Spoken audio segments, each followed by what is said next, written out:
I said I'd be back to talk about the TMNT set. Given the design teaser that we had from Matt Smith, let's talk about the highs, the lows, the hits, the misses from what we currently know about the TMNT set. So the TMNT set is taking some big swings, as we've seen with AOT Battle for Humanity. August seems to be the time where UVS makes their biggest swings. First of all, let's talk about something that is an absolute win. Good and Evil are back. Good and Evil have had very little support since Girl Power. Yes, they have been featured in challenges very sporadically, but this is the first time they're going to be part of a set. This is their first attunement, and I'm very excited to see how they're going to handle their new roles and new identities within the game. So this is going to be an 8 symbol set, and it's good that life, death, chaos and order are kind of taking a backseat.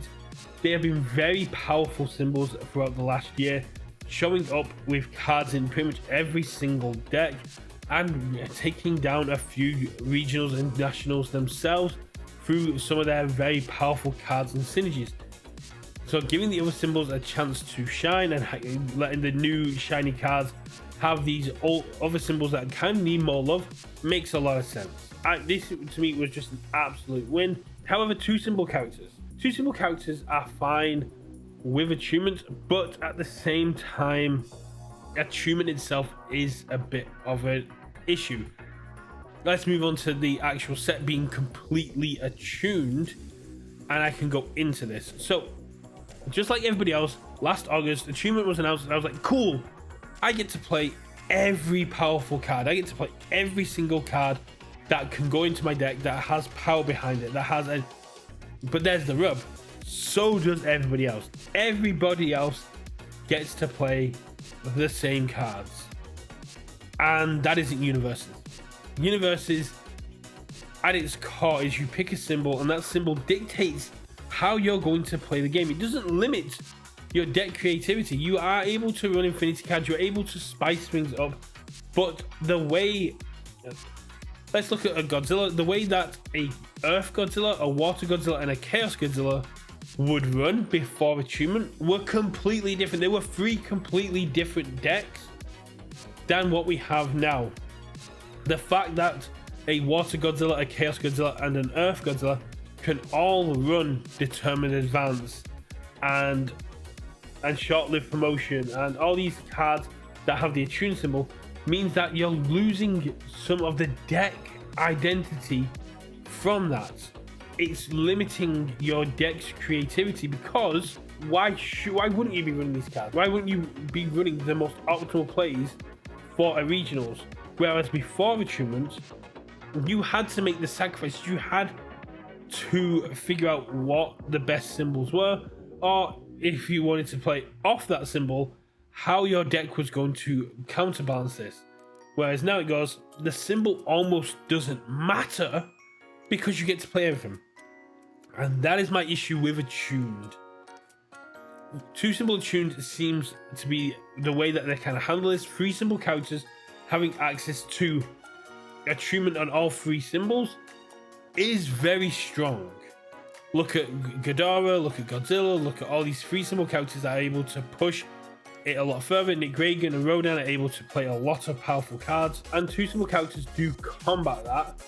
But having every single card in your deck, in your set, be attuned, having all 186, I think it is, cards be attuned, limits the deck creativity you get to do with these cards.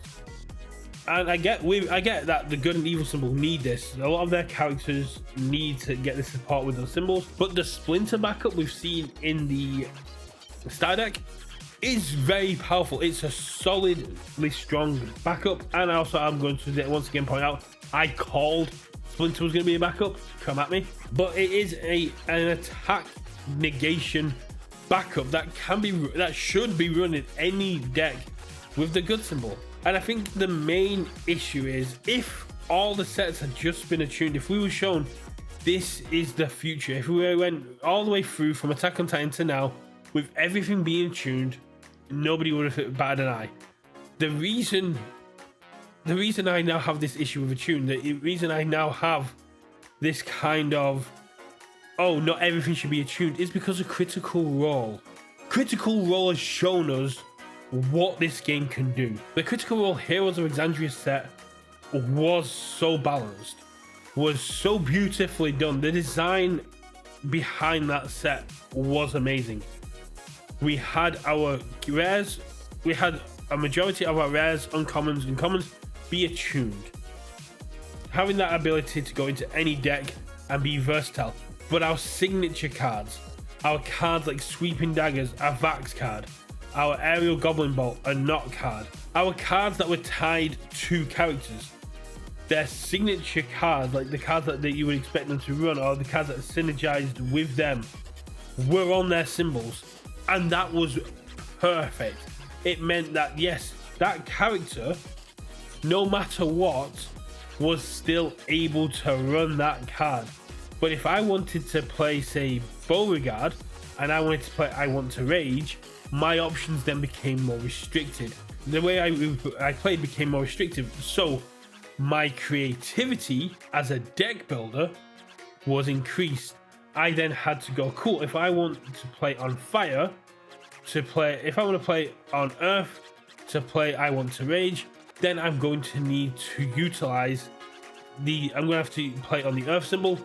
Luckily, thanks to Attune, I get access to all my stuff, but I then also get access to all of the resource symbol fire stuff. And it allowed people to it allowed for more depth of character. It allowed characters to have their signature cards be about them. When we look at things like Leonardo's Katana or Raph Sai, those are signature cards. Those are cards that should highlight Raphael and Leonardo. They should be basic resource symboled, two symbols to their character. Yes, if say Michelangelo wants to pick it up, then yeah, he can, but he has to build on a symbol if they share one. And that is kind of the point. Signature cards should be linked to the signature character.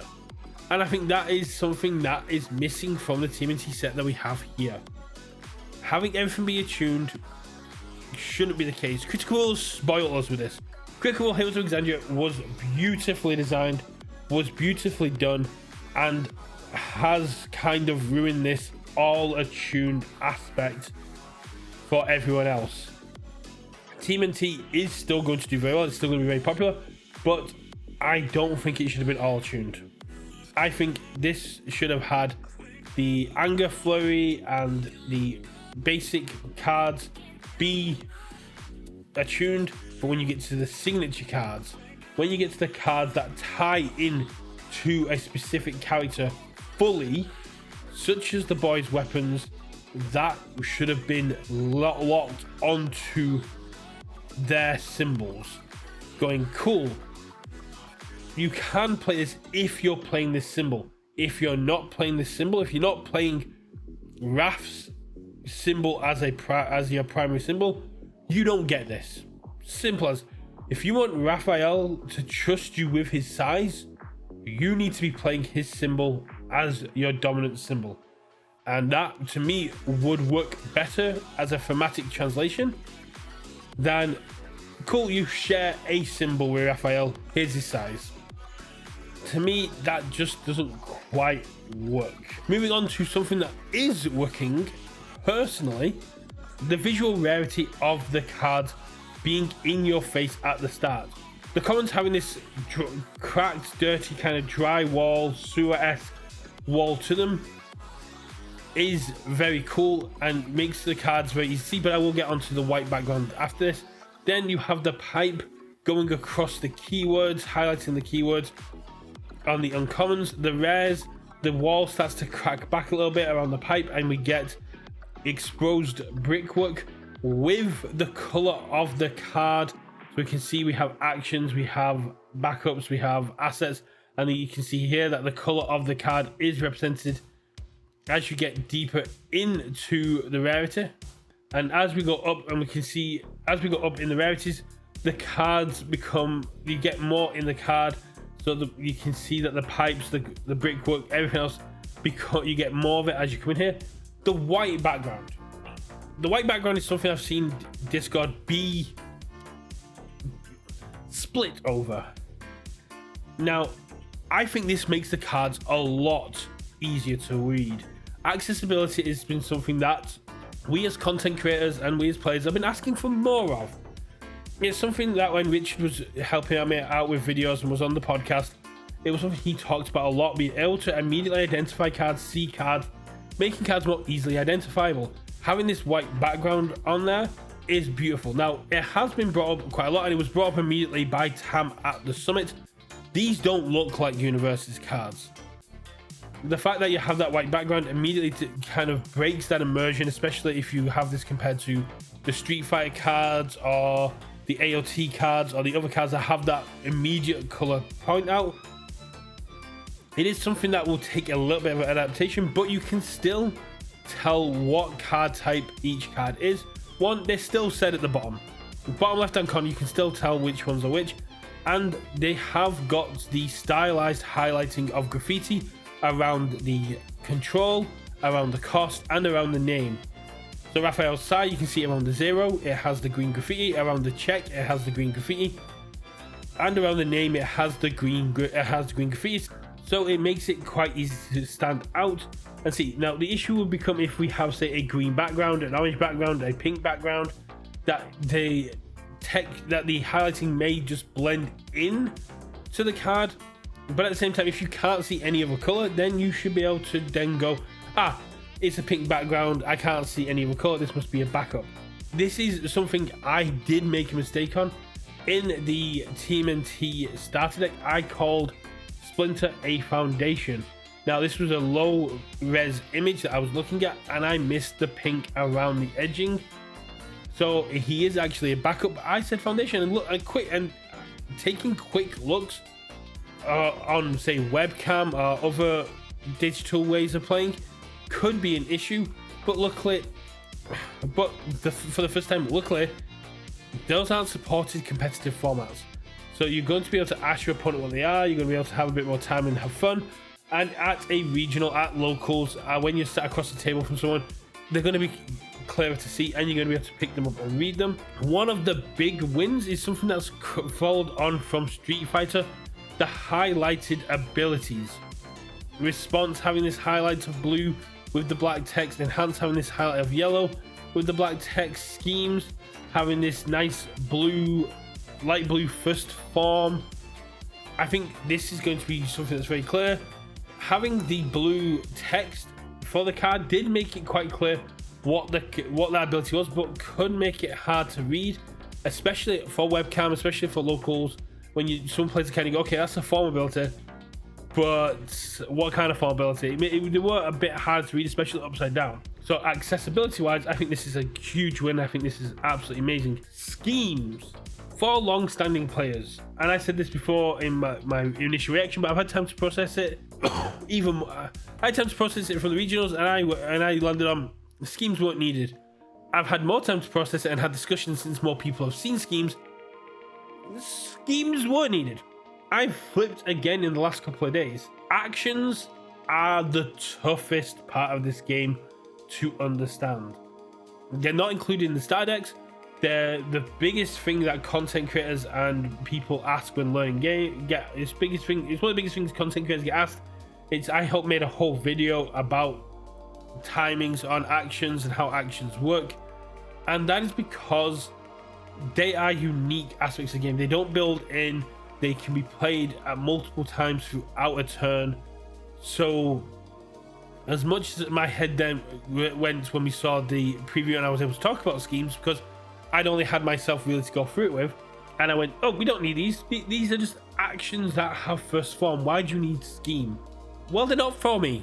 I'm an established player. I know how actions work. I've been playing the game 3 years. I know how actions work. Well, at least I hope. These are for new players. These are for players that struggle. These are for players that struggle to understand how actions work and the timing of actions. This is a great way to kind of step stone into that. Having this action similar to City Rampage and other cards that need to be played first gives you a stepping stone to understanding how actions work. So having wipe out all humans or trash city, that you go, cool, I play this and now I have a card pool response or a card pool enhance I get to use every single turn, is cool. It gets you used to action, gets you used to playing actions, and then once you start seeing more actions and you become acquainted with your own action, you start seeing them through osmosis of other players. New players and people who struggle to understand the timings and interactions of actions will start to pick it up more, because they'll understand these are cards that I play as forms that aren't attacks or foundations. They don't build in, they go into my card pool, I play them, they do something, and then they either stay in my card pool or they leave my card pool. This is a great learning stepping stone for how actions work for new players. That's my opinion. I'm happy for someone to tell me no, schemes weren't really needed, but I think this is a way to ease the mental load of new players that need to learn actions. And the fact that they don't have a block zone on them means that this is something that they will have to use for a scheme. They can be discarded, but they can't be used as block. So this just means that this means that when you get this, you have to play as a scheme, you have to understand how the action works, and you have to play it in this mind. It makes it a lot easier for mental load. However, there will be a few times that people forget and go, I missed my first form, I don't get to scheme, I now have a card in my hand that does nothing until my next turn. That's a feel bad moment, but again, it's still a learning opportunity. That's pretty much everything that was given to us in the design trailer. These are my initial reactions to them. We're seeing that the secret rares have got their own new mechanic, but as I mentioned in the other video, it looks like UVS is being a bit elusive about what those abilities are going to be at the minute. So I will come back with more thoughts of my initial feelings of the set as we get more cards. Really looking forward to see what these actual characters do. I'm really excited to see how they're going to synergize with what these abilities are, and I'm really excited to see more of these 80s reprint. We've got the ancient sequence of ninjutsu, which has got Shredder on it, and you know, Shredder is an absolute icon of the set, but then again, so is Splinter, and I said Splinter's going to be back up. I will catch you all at the pizza party. I hear that management are going to be throwing us one because we've been good, so I'll see you at game night. And I look forward to seeing how people are going to cook these turtles. Catch you all in a bit. Bye.